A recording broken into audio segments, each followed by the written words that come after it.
Catalunya pot ser líder en matèria de renovables. Entenem que per fer això necessitem d'un operador energètic català. D'un operador energètic català en col·laboració pública i privada.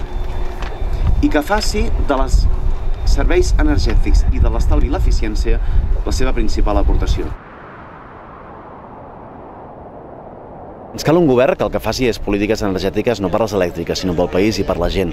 I això què vol dir? Apostar per les renovables, apostar per l'estalvi i l'eficiència, apostar per aconseguir un 25% de renovables i un 30% d'estalvi. I com ho farem? Invertint.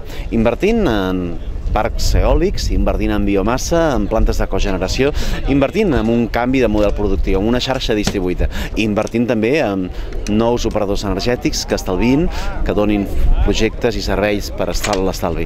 Això podria generar 40.000 llocs de treball i això, a més, ens permetria tenir una balança comercial més eficaç, no tan dependent de l'exterior, no tan dependent del petroli. El futur és verd o no serà, i el que es tracta és de fer-ho possible, i això és el que volem fer des d'Iniciativa Verds Esquerra Unida.